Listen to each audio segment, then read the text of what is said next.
Okay, fall in, troops. Coming to you live from inside the bunker from the Vietnam Veterans Live Show. This is Ronny Ymbras. I served with the 101st Airborne Division in Vietnam, December 67 to December 68. Today's guest is Sergeant Rich Drago from A Company, 1st Battalion, 7th Cavalry of the 1st Air Cavalry Division. He served in Vietnam. He's also the commander of the Military Order of the Purple Heart Chapter 1782 at Washington headquarters in Newburgh, New York, which was the first chapter of the Purple Heart, Military Order of the Purple Heart. Don't forget to subscribe to our Facebook page, Fallen Never Forgotten. There's 83,000 members there. You'll most likely see somebody or hear about things that you ran into while you served there. And hopefully you hook up with a friend or two. Fallen Never Forgotten, the Vietnam Veterans Memorial Book, covers one memorial in each state, has a biography on it, tells you how the land was acquired, how they got the funds to erect the memorial, who the landscape architect, and what happened on dedication day. And then it lists all the guys and a few women who did not come home, alphabetically and state by state, as well as the territories and the wall in Washington, D.C. You can learn about that at fallenneverforgotten.com. And we also have the Vietnam Veterans Photo Club page on Facebook. Very popular page, about 83,000 members. And the guys have been hooking up on that as well. Okay, so I think we should take a little break here, make sure that Richie's all hooked up, ready to go, and we'll be back in a little while. Thank you. The Vietnam War, a vicious battle in a foreign land where all gave some, and some gave all. Americans have built great monuments to show the appreciation that many Vietnam veterans never received at the time of battle. Fallen Never Forgotten Vietnam Memorials in the USA is a tribute to these warriors. This 12 by 9-inch 240-page photo and information book is the perfect gift for the Vietnam veteran in your life. containing over 300 large, full-color photographs from more than 50 memorials throughout the country. Fallen Never Forgotten Vietnam Memorials in the USA displays the beauty, grace, and honor these landmarks behold. We interviewed the people behind the memorials for up-to-date and accurate information. Call now to order your copy of Fallen Never Forgotten Vietnam Memorials in the USA. Call now.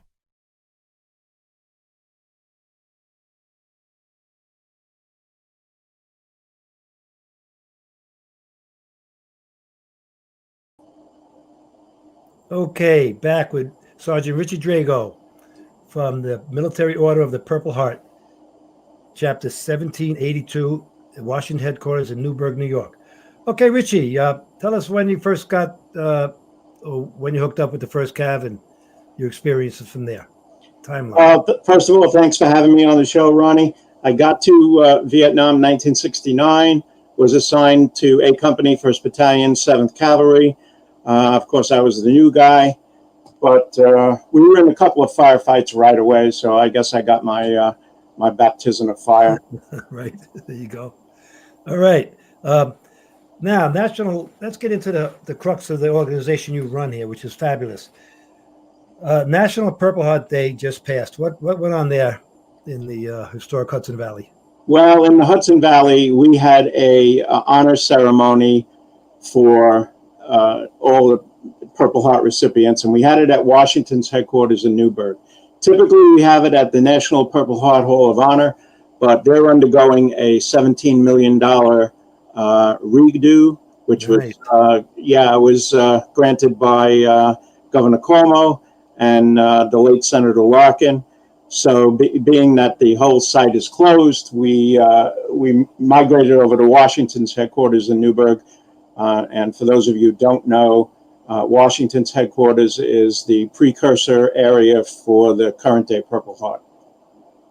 Okay.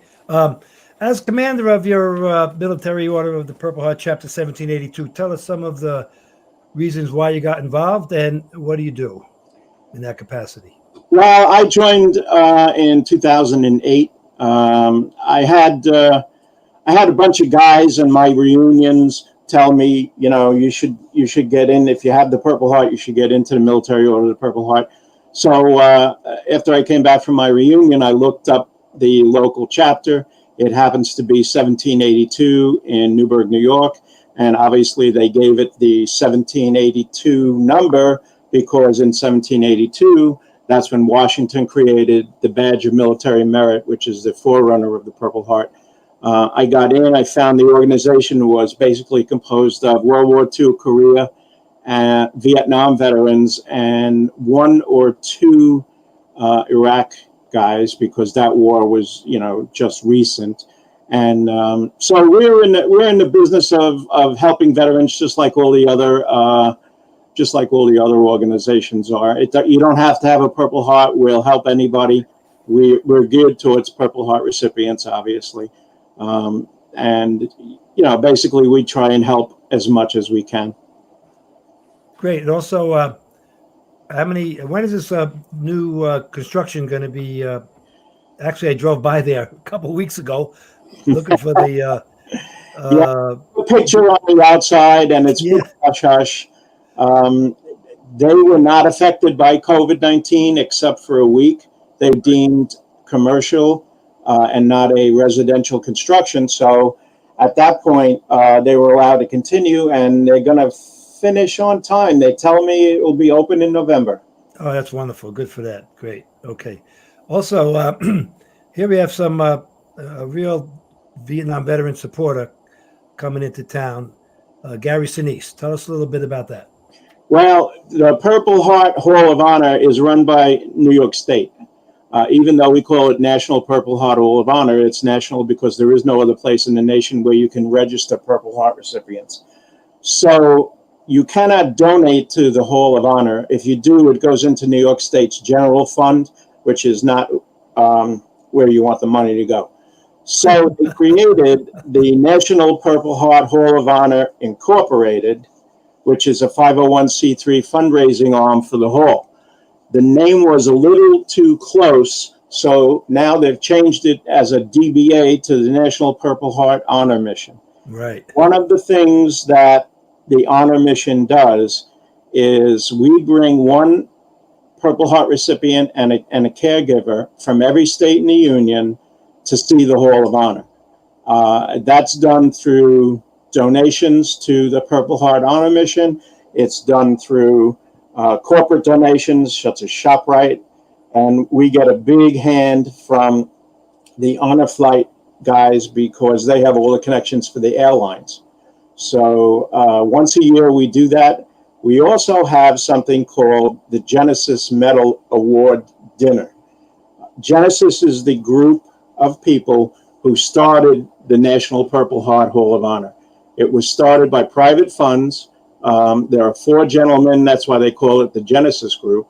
2 of those gentlemen have subsequently passed away. Joe Farina, who was a World War II radio operator with MacArthur, and Senator William Larkin, who was a colonel in World War II and Korea, and several others.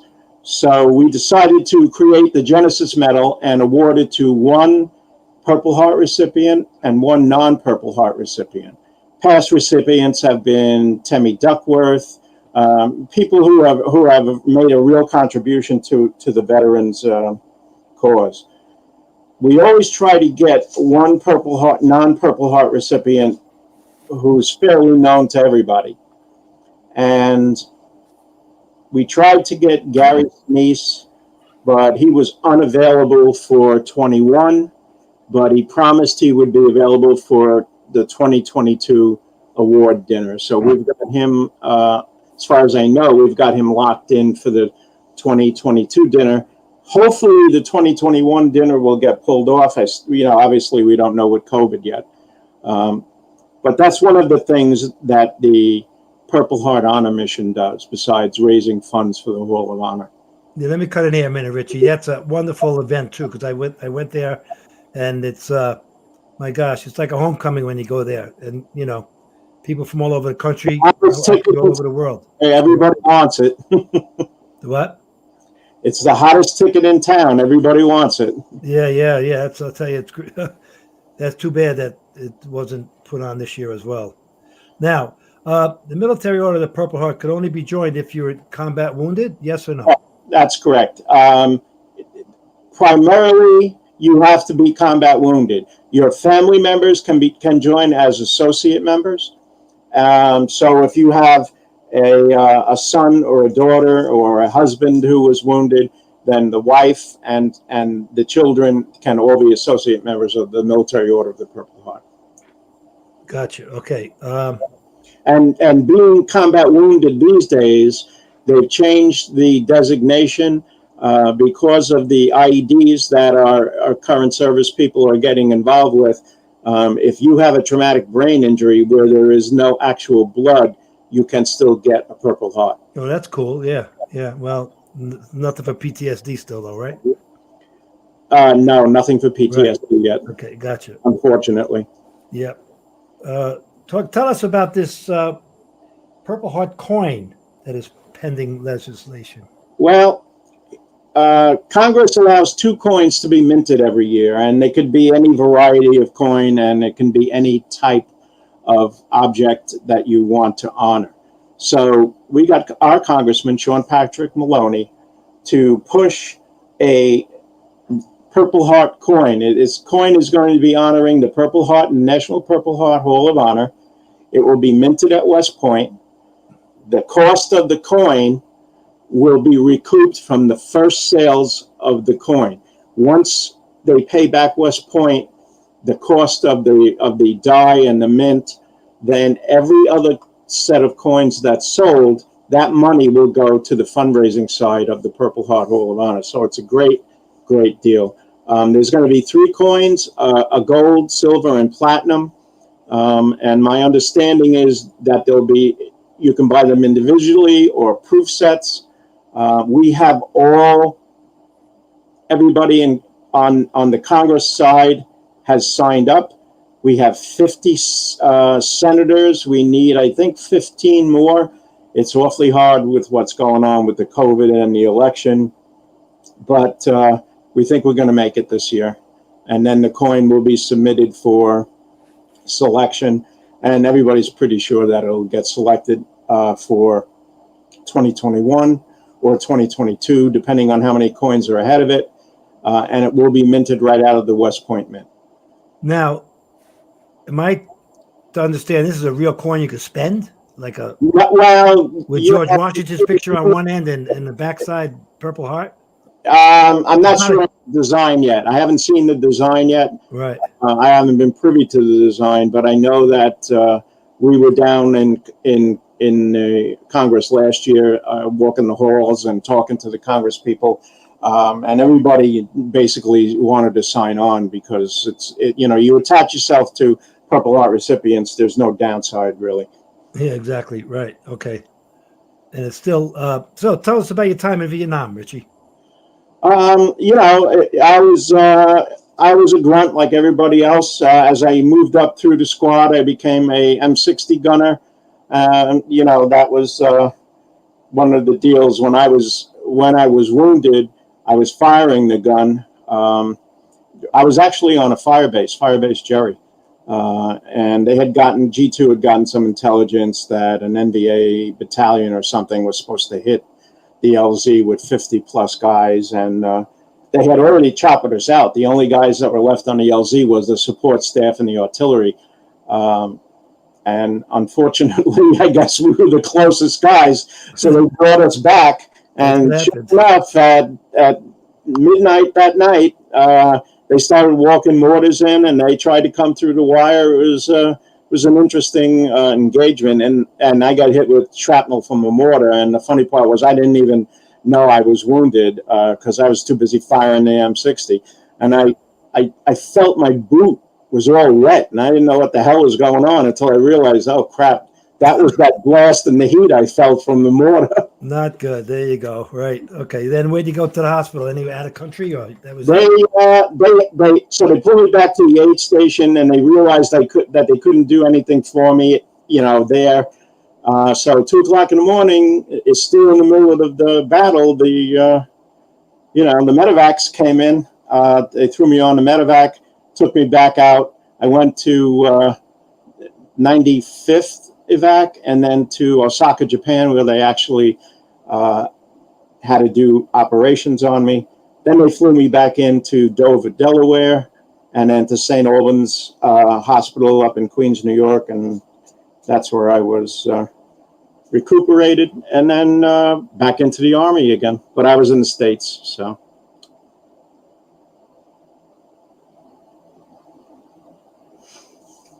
At that point, I had served the rest of my time out in Fort Riley, Kansas, and I got out in 1971. So I was in from 69 to 71.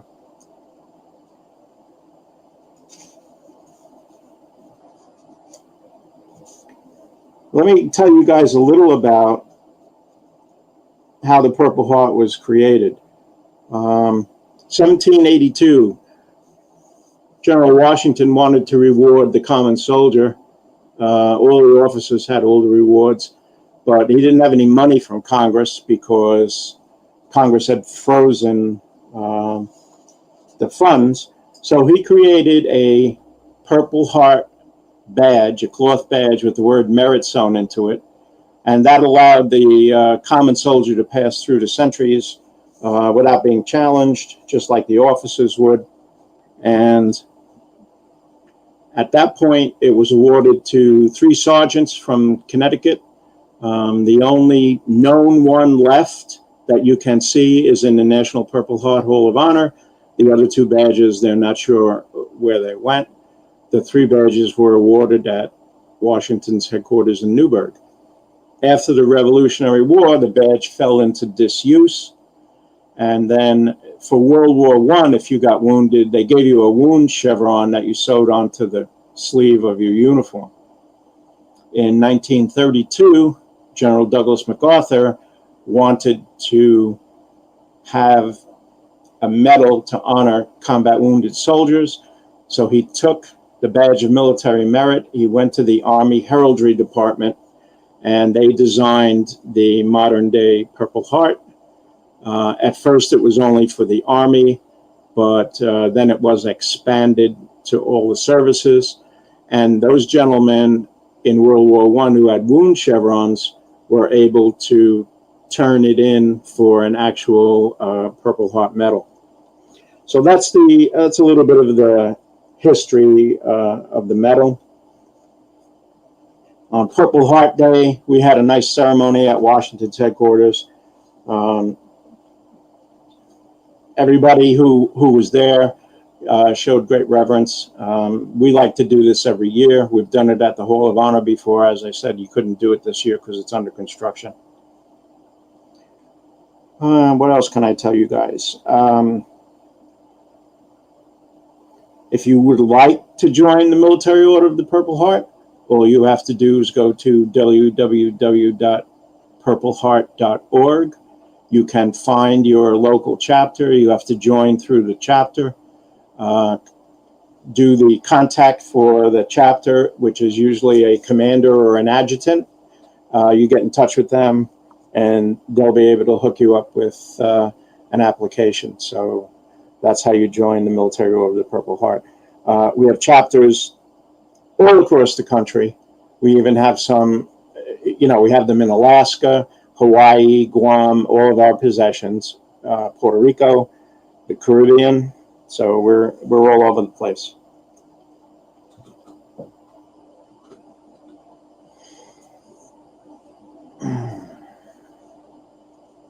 If any of you guys ever get to New York, please look me up. I'd be happy to take you to the Hall of Honor. I'd be happy to take you to Washington's headquarters. They do a great tour there. You can see the museum, which has 1,300 artifacts. And the actual museum has locks of Washington's hair, a bunch of his stuff. And then you can actually take a tour of the Hasbrook House, which is the house he stayed in for the 18 months that he was in Newburgh.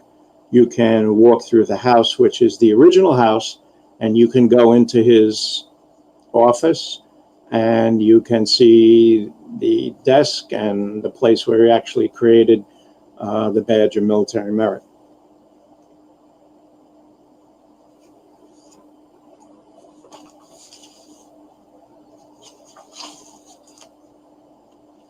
Some things that the Purple Heart does, we get veterans on shows like this. We've been on, if you guys listen to Sirius XM, we've been on Patriot 125. We gave away a Purple Heart Dodge Challenger through Nexen Tire. The gentleman who got that was from South Carolina, and it was a pretty nice car. It was a 2018 Purple Challenger with custom Purple Heart badges. It had the 5.2 Hemi, 485 horsepower. It was and it had been gone through by Nexen Tire, so it had some custom accessories and a custom exhaust, and that was nice.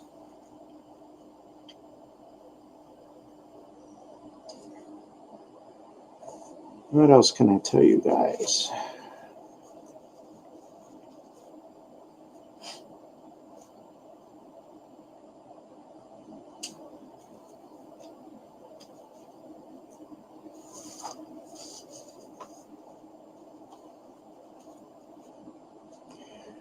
We are planning to have the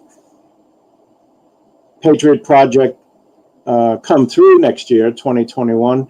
So what we do is we go to all our Purple Heart chapters across the United States, and we ask the commander to submit one Purple Heart recipient who has not been to see the Hall of Honor, and they can bring one other person with them, whether it's a caregiver or a family member or whatever, and we fly them into the nearest airport. The nearest airport for us is Stewart Airport. It's an Air National Guard base as well. Air Force One has been in many times when the president has gone to West Point to give a graduation or a commencement speech. So they're very familiar with landing military planes, as well as it being a regular airport. It was also, at one point, a backup runway for the space shuttle because the primary runway is 12,000 feet long. It's a nice airport. It's out of the way of Kennedy, LaGuardia, and Newark, and it's only about an hour from the city. So we do that. We fly everybody in. They stay at the Thayer Hotel in West Point. This is all free. No, they don't pay for anything. We give them a couple of tours around the area. Like I said, they see half see Washington's headquarters in the morning, the other half see the Hall of Honor, and then in the afternoon we switch. Next year, I believe they're going down to New York City. They have something else planned, which I'm not sure of. Their meals are all included. And then this year, what we're going to do is merge the Genesis Medal Dinner in with their stay. So they'll all be here. You got me? No, you got me. You got nothing here. No, I got this. I can hear you. Hey, Richie, you okay? Yep, we're good. Matt, you hear me? Richie. Yeah. The couple of mortars hit the generator. Ah, okay. Yeah, we had a little power outage. So we're back in business, though. Let's get going here. Well, I covered a lot of the topics, so whatever I you tell you, really, I hear that you were back on the show here. You did well about coming to visit the sites. I mean, there's a lot of history in the Hudson Valley. There's a lot of history in the Hudson Valley. If you're a Rev War fanatic, there's many places you can see here in the Hudson Valley. Many places. The New Windsor Cantonment is the last encampment of the Continental Army, and that's where the Hall of Honor sits. So not only can you see the Hall of Honor, but you can see all the other exhibits for the last encampment of Washington's headquarters, of Washington's troops before he dismissed the troops. Yeah, including even Stony Point and up in Ticonderoga and Saratoga. And yeah, they're a little far from here, but yeah. But I'm just saying, the up the Hudson River, Lake Champlain is. Well, this is where it took place. Yeah, it's like, and people don't know. People live here, they don't even know that. You know, West Point's right around the corner. Well, West Point's an amazing place to take a tour. And what we do with the Purple Heart Patriot Mission is we give them a tour of West Point, but we give them the backstage tour. We take them places where the normal tours don't go. Really? Yeah. Nice. It's like, and all the times that I wanted to go on a tour when I went to the 101, actually our banquet was canceled this year because of COVID. Of course. We have a Bastogne banquet at the first weekend in December. Yep. But that's gone now, which is sad, you know. Everything's canceled. Yeah. So, and other than that, I guess, and thank you so much for filling in there. No problem.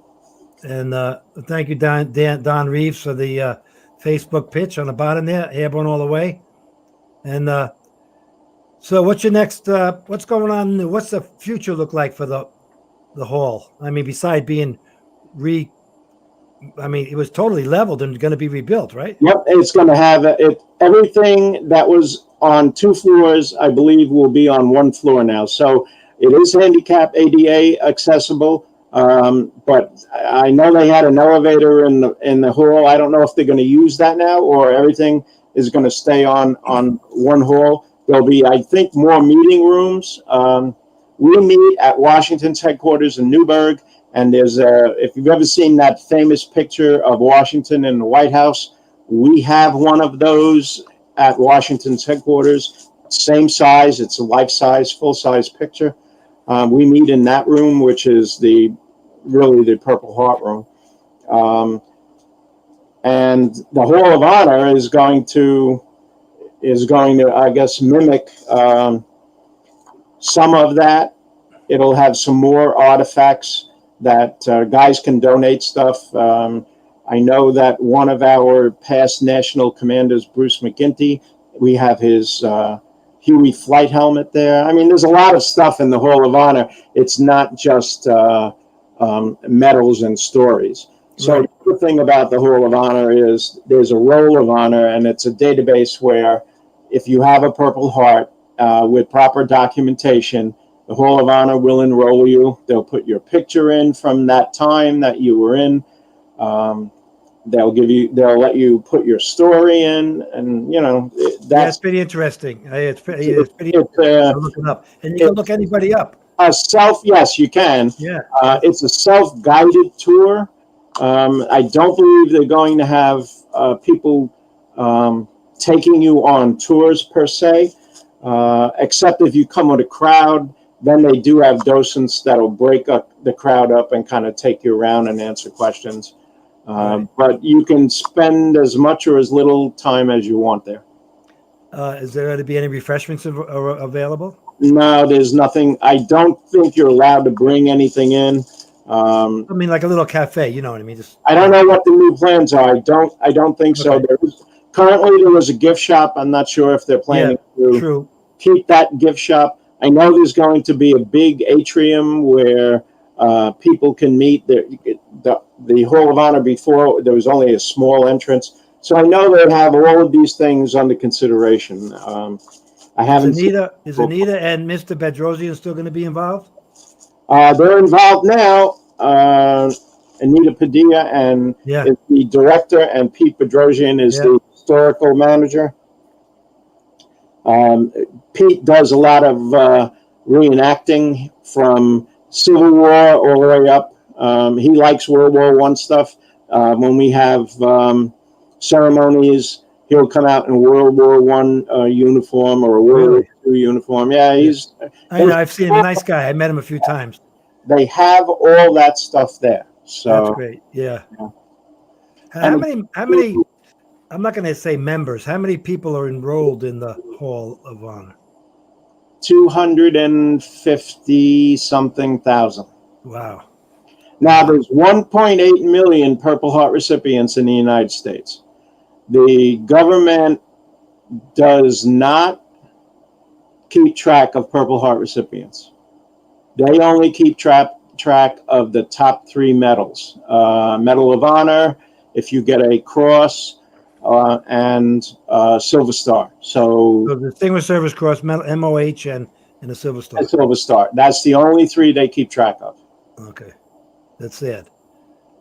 I guess the VA has to cover up the Purple Heart guys, right? Well, what they're trying to do is to get the Purple Heart in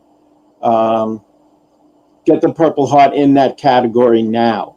Right. But I don't know if they can backfill. I don't know. A lot of those records from our time were lost in the fire in St. Louis. Right.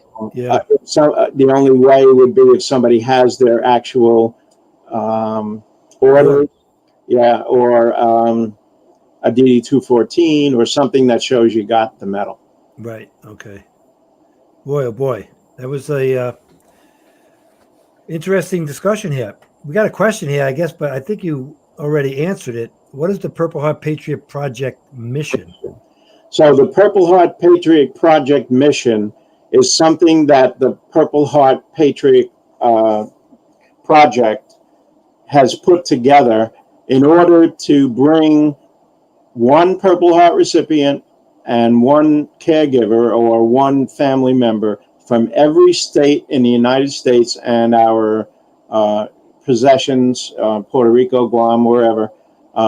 We fly them back to Newburgh, New York, so they can see the Hall of Honor, Washington's headquarters. And next year, they're going to integrate the Genesis Medal Dinner with their trip. Normally, we do that separately, but we realized that while we have 50 to 100 Purple Heart recipients here, we might as well do the dinner while they're here. Yeah. It seems to me like you're going to have to get a bigger room. Anthony's Pyramid can hold 100 some odd thousand people. Joe Bonura does a great job with the dinner. Anthony's still Anthony. Okay, yeah, okay. We could do one of those foldable walls. Get it out of the way, right? He pushes. Yeah, you could put 200-300 people in there. Great, good. Okay. All right, Richie. Well, listen, we thank you so much for this. I'm quite sure a lot of people got a boatload of information that, I mean, I didn't know. I live here and I've been there. I'm a member for 15 years or so. And just I wish, and how could they join? I already mentioned it. Gotcha. You know, Okay. yep. And we're sorry about the mortar rounds. Just go to www.purpleheart.org. Find a chapter. They'll tell you where your local chapter is. You have to join through the chapter, and it's $50 for a life membership. It's not expensive. So No, that's great. Yeah, it really is. I think coming up in one of your next shows, we're going to have the CEO of the Purple Heart Patriot Mission come and expand more on the fundraising side and what the Purple Heart Patriot Mission does. Russ Vernon is a colonel, retired colonel, Army, and he's got a lot of information about the Patriot Mission, and he'll have more up-to-date stuff on Gary Sinise and whatever else is going on. That's great. Well, thank you so much. Salute you, Richie, and welcome home, brothers. Carry on, and sorry for the mortar rounds. I didn't drive them in. No problem. Take care. See you Bye. next week. Okay, there we go. Another episode of Veterans Live Show. Richie Drago, commander of the Purple Heart Merit Military Order of 1792 in Newburgh, New York. What a fine representation, gentleman serving for so many years over there. And he knows what's going on. All right, so don't forget to tune in next week, and don't forget to go on the Fallen Never Forgotten page and in the Fallen Never Forgotten network and pick up a copy of our book, Fallen Never Forgotten. It makes a great gift, too, for Vietnam veterans if somebody's watching who's not a Vietnam veteran, and they could go from there. So thank you very much, and we'll see you next week. Live from the bunker, checking out. Take care. God bless, and welcome home, brothers.